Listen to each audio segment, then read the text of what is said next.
bergerak berbagi untuk negeri. Guru. Assalamualaikum warahmatullahi wabarakatuh. Waalaikumsalam warahmatullahi wabarakatuh. Kami calon guru penggerak angkatan 11. Saya Mega Yuen Tias.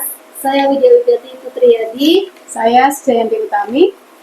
Di sini kami akan melakukan tanya jawab kepada kepala sekolah, kepada Ibu Mbak Dian, selaku kepala sekolah SDN Jomblang 3. Kami di sini akan mewawancarai tentang pengambilan keputusan berbasis nilai-nilai kebajikan sebagai pemimpin. Selamat siang, Ibu. Selamat siang, Bu Mega. Maaf mengganggu waktunya, Bu. Tidak apa-apa, Bu. Hari ini Ibu sedang tidak sibuk kan, Bu? Tidak, Bu Mega. Siap wawancara. Terima kasih atas waktunya, Ibu. Kita langsung saja, Bu. Untuk pertanyaan yang pertama, bagaimana Ibu dapat mengidentifikasi kasus-kasus yang merupakan dilema etika atau bujukan moral? Kalau saya begini, Bu Mega, Bu Widya, dan Bu Uut, apabila terjadi suatu kasus pada kubu peserta didik, maka dilema etika perlu penanganan khusus melalui guru BK dan kesiswaan, karena dalam berbagai permasalahan, dalam berbagai kasus, kepala sekolah tidak bisa turun tangan sendiri, harus berkoordinasi dengan teman-teman guru. Kemudian pertanyaan yang kedua, Ibu, selama ini bagaimana Ibu menjalankan pengambilan keputusan di sekolah Ibu, terutama untuk kasus-kasus di mana ada dua kepentingan yang sama-sama besar atau sama-sama mengandung nilai kebajikan? Ya, kami mengambil keputusan dengan mencari meminta masukan dari Bapak Ibu guru, dengan pertimbangan bersama Bapak Ibu guru dan staf lain, dengan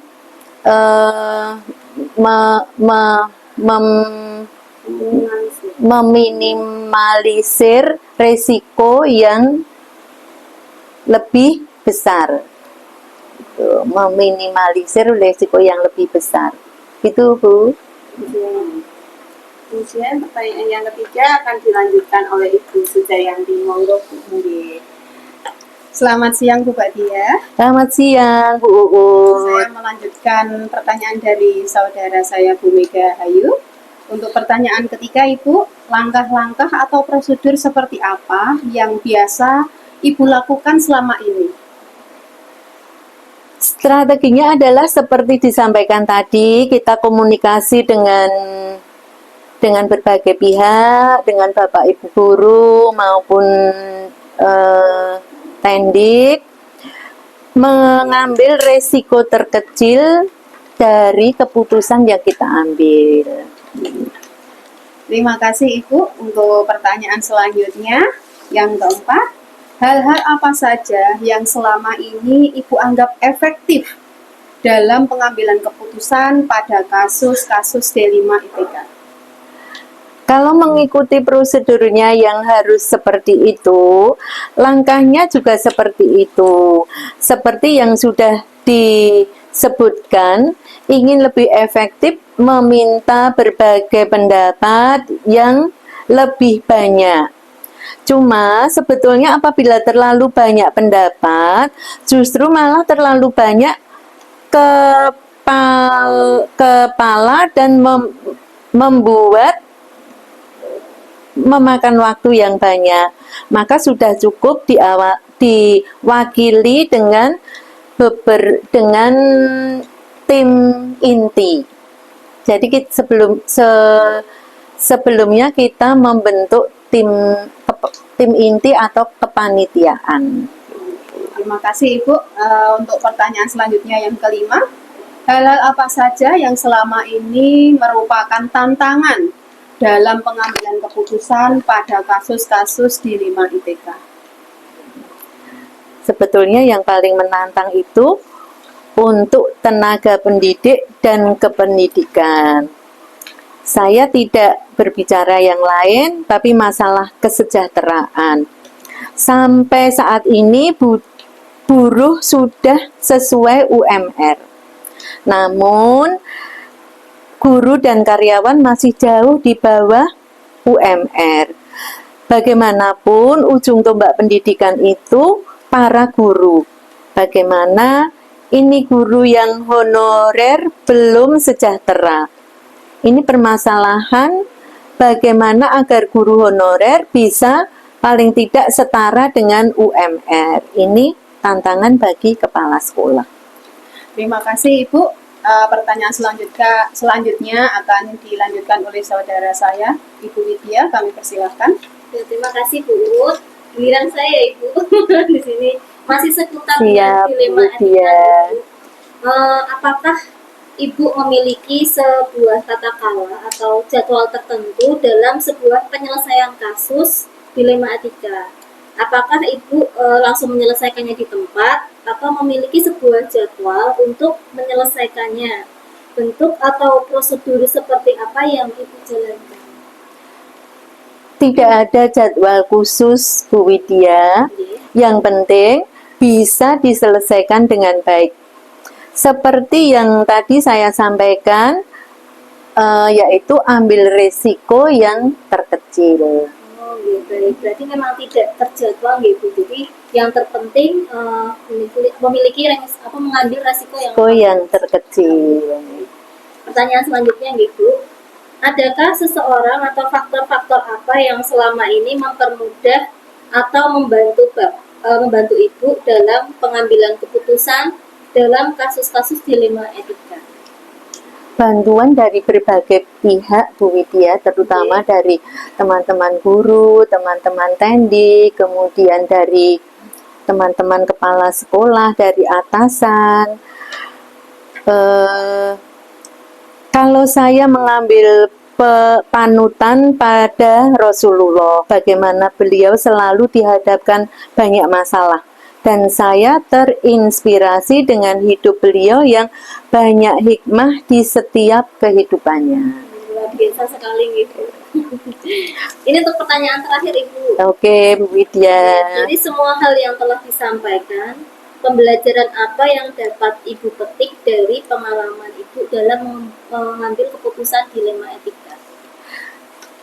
Saya belajar dari berbagai pengalaman, sehingga jangan sampai suatu kejadian terjadi kembali.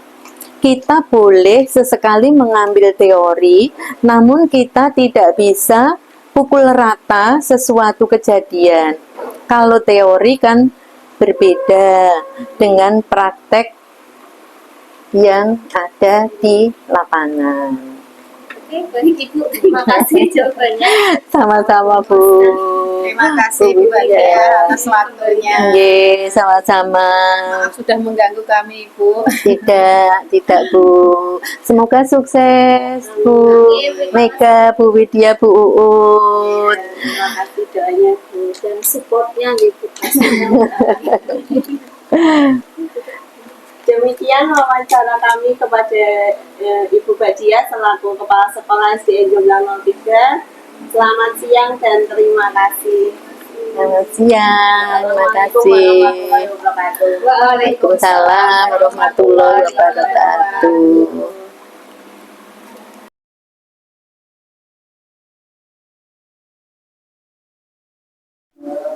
Assalamualaikum warahmatullahi wabarakatuh. Waalaikumsalam warahmatullahi wabarakatuh. Kami calon guru penggerak angkatan 11 pada hari ini akan mewawancarai kepala sekolah dari TK Nirwana Burhan. Pada siang hari ini kami akan dibersamai oleh Ibu Tin Supriyani. Selamat siang Ibu. Selamat siang. Dan perkenalkan saya Widya Wigati Putriadi dan rekan saya Mega Irene Tias. Saya Sudayanti Utami. Ya, baik. Pada hari ini kita akan membahas mengenai permasalahan dilema etika. Ya. Selamat siang, Ibu Tin. Ya. Mohon waktunya sebentar ini. Saya juga mohon maaf bila mengganggu waktunya Ibu Tin pada siang hari ini. Tidak apa-apa, silahkan Bu Widya. Baik, kami mulai untuk pertanyaan pertama. Bagaimana Ibu dapat mengidentifikasi kasus-kasus yang merupakan dilema etika atau bujukan moral? Ya. Baik, terima kasih Bu Widya atas pertanyaannya. Jadi sebagai seorang pemimpin di suatu lembaga pendidikan pasti akan menemui permasalahan yang kompleks. Nah, untuk mengatasi masalah tersebut diperlukan sikap yang cepat dan tegas karena akan berimbas kepada seluruh warga sekolah. Maka untuk mengatasinya yang pertama adalah kita mengidentifikasi permasalahan, kemudian mendengarkan berbagai masukan dari berbagai pihak. Iya. Menurut saya seperti itu, Bu Widya. Kemudian yang baik, Bu Tin, untuk pertanyaan kedua, selama ini bagaimana Ibu menjalankan pengambilan keputusan di sekolah Ibu, terutama untuk kasus-kasus di mana ada dua kepentingan yang sama-sama benar atau sama-sama mengandung nilai kebajikan? Iya, setelah mendapatkan masukan dari berbagai pihak, tentunya kita harus mempertimbangkan dan dimusyawarahkan bersama, di mana nanti keputusannya harus bisa memuaskan kedua belah pihak. Jadi apabila dihadapkan dengan dua kepentingan yang sama-sama benar, kita harus mengambil keputusan sesuai dengan aturan dan biasanya sudah disepakati oleh semua pihak. Baik, luar biasa sekali Bu Tin. Terima kasih. Untuk pertanyaan selanjutnya akan diteruskan oleh rekan saya Ibu Mega. Ya. Selamat siang Bu Tin. Selamat siang Bu Mega. Saya meneruskan pertanyaan dari teman saya. Untuk pertanyaan yang ketiga, langkah-langkah atau prosedur apa yang Ibu lakukan selama ini? Ya, baik. Ada beberapa langkah yang harus kita ambil ketika akan mengambil suatu keputusan ya. Yang pertama, misalnya kita harus mencoba memahami dulu kasus apa yang terjadi. Kemudian mengumpulkan misalnya dari guru atau wakil kepala sekolah atau sumber-sumber yang mengetahui kasus tersebut. Kita minta untuk masukannya. Kemudian apabila tidak sesuai dengan kesepakatan atau keputusan itu belum sesuai untuk permasalahan yang harus kita putuskan, maka diadakan suatu voting. Nah, dengan voting ini nanti akan diharapkan terjadi suatu keputusan yang dapat memenuhi atau dapat bisa disepakati oleh semua pihak. Saya kira begitu, Bu Mega. Berarti tetap dengan musyawarah gitu? Iya, tetap dengan Kemudian musyawarah. pertanyaan yang keempat, Bu Tin. Hal-hal apa saja yang selama ini Bu Tin anggap efektif dalam pengambilan keputusan pada kasus-kasus dilema etika, Bu Tin? Yang sudah pernah kami lakukan dan pernah terjadi di sekolah kami ya, bahwa yang kami anggap efektif adalah apabila apa yang keputusan itu disepakati atau disetujui oleh semua guru-guru sehingga bisa satu suara atau sejalan dengan yang menjadi aspirasi kita semua. Baik, berarti sesuai dengan suara terbanyak gitu. Betul, ya, Bu? iya. Yang penting tujuannya sama. Betul Bu Mega. Kemudian yang kelima, hal-hal apa saja yang selama ini Ibu Tin lakukan dan merupakan tantangan dalam pengambilan keputusan pada kasus-kasus dilema etika? Iya, yang sering terjadi itu karena di lingkup kami kan terdiri dari beberapa guru ya, personil tenaga pendidikan di mana latar belakangnya berbeda, karakternya berbeda, sifatnya berbeda. Nah, kadang-kadang terjadi satu benturan karakter dengan latar belakang yang berbeda itu yang sehingga akan menimbulkan suatu permasalahan. Tetapi tetap kita dengan bijak, dengan musyawarah, dengan perbedaan yang melatar belakangi para personel atau guru-guru tersebut, diharapkan bisa terjadi satu kesepakatan atau mengerucut pada suatu satu visi atau satu jalan dalam menghadapi suatu permasalahan. Gitu. Terima kasih Bu Tin. Untuk pertanyaan selanjutnya akan dilanjutkan oleh Bu Sujayanti Utami. Terima kasih Bu Silakan. Mega yang sudah memberikan kesempatan kepada saya. Selamat siang Bu Tin. Selamat siang Bu Jayanti. Saya di sini akan melanjutkan pertanyaan dari saudara-saudara saya. Iya, silakan. Untuk pertanyaan selanjutnya yang keenam, apakah Ibu memiliki sebuah tata cara atau jadwal tertentu dalam sebuah penyelesaian kasus dilema etika apakah Ibu langsung menyelesaikan di tempat atau memiliki sebuah jadwal untuk menyelesaikannya? Bentuk atau prosedur seperti apa yang Ibu jalankan? Ya, terima kasih pertanyaannya Bu Jayanti. Kalau dalam hal ini tentunya kita melihat kasus ya atau permasalahannya. Apabila permasalahan itu memang sangat urgen, yang dimana kita harus bertindak cepat, ya kita tidak perlu menunda-nunda. Jadi se-efektif mungkin segera kita selesaikan setelah kita tahu permasalahan yang terjadi. Tetapi apabila masalahnya katakanlah masalah tidak terlalu berat, maka kita mengambil waktu, istilahnya selah atau waktu yang tepat untuk kita menyelesaikan masalah tersebut. Menurut saya seperti itu. Ya, bagus sekali Bu. Saya lanjutkan ke pertanyaan berikutnya Ibu. Iya. Adakah seseorang atau faktor-faktor apa yang selama ini mempermudah atau membantu Ibu dalam pengambilan keputusan dalam kasus-kasus dilema ITK? Iya. Terima kasih. Karena permasalahannya adalah etika, di mana etika itu berasal dari pribadi masing-masing, di mana tidak lepas dari latar belakang keluarga, maka tentunya kita mungkin bisa melibatkan anggota keluarga untuk membantu memotivasi, misalnya yang sudah berkeluarga mungkin dari suaminya, karena kadang-kadang masalahnya dibawa ke sekolahan itu berasal dari keluarga, dia masalah dengan suaminya sehingga imbasnya sampai ke sekolahan, maka kita melibatkan keluarga. Atau masalahnya etika tapi berkaitan dengan rekan sejawat, mungkin kita bisa melibatkan orang ketiga, misalnya pengawas dari PAUD misalnya seperti itu. Ya, Gitu. terima kasih Bu Tin. Sama-sama. Begitu jelas penjelasannya dari Ibu Tin. Untuk pertanyaan terakhir Ibu Tin, dari semua hal yang telah disampaikan Ibu tadi, pembelajaran apa yang dapat Ibu petik dari pengalaman Ibu mengambil keputusan tentang dilema ITK? Iya, baik, terima kasih.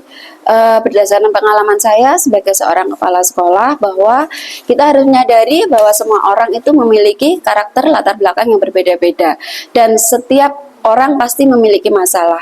Nah, di sini diperlukan suatu sikap yang bijak dari seorang kepala sekolah untuk kita bisa menyelesaikan suatu masalah tanpa mencederai atau menyakiti satu dan lain pihak. Jadi sama-sama menerima permasalahan itu, menyelesaikan permasalahan itu dengan baik, dan diakhiri dengan sikap terbuka, legowo, dan selesai dengan manis, dengan baik, dan tidak berimbas dengan masalah yang baru. Menurut saya seperti itu. Iya Bu Tin, terima kasih. Jawabannya sangat bijak sekali. Sebagai kepala sekolah memang kita harus mempunyai kebijakan sendiri. Kita harus mengambil keputusan dengan tepat. Betul, Bu Tin. betul. Matur suwun Bu Tin untuk waktunya siang hari ini. Kami bertiga mengucapkan terima kasih. Maaf kami telah mengganggu waktunya. Terima kasih juga Bu Jayanti, Bu Mega, dan Bu Widya. Semoga tetap semangat menjadi seorang guru penggerak. Baik, saya tutup ya. Jadi inti dari semuanya ini sangat luar biasa sekali sosok dari Ibu Tin Supriyani. Terima kasih. TK Nirwana Burhan yang memiliki kebijakan yang sangat baik, yang sangat bijaksana dalam menghadapi dilema etika ini. Jadi semoga apa yang kita bahas hari ini dapat menambah wawasan kita dan juga bermanfaat bagi kita semua. Amin. Seperti itu ya Bu Tin. Terima kasih atas waktunya. Kami mohon pamit. Dari kami sekian. Wassalamualaikum warahmatullahi wabarakatuh. Waalaikumsalam warahmatullahi wabarakatuh. Guru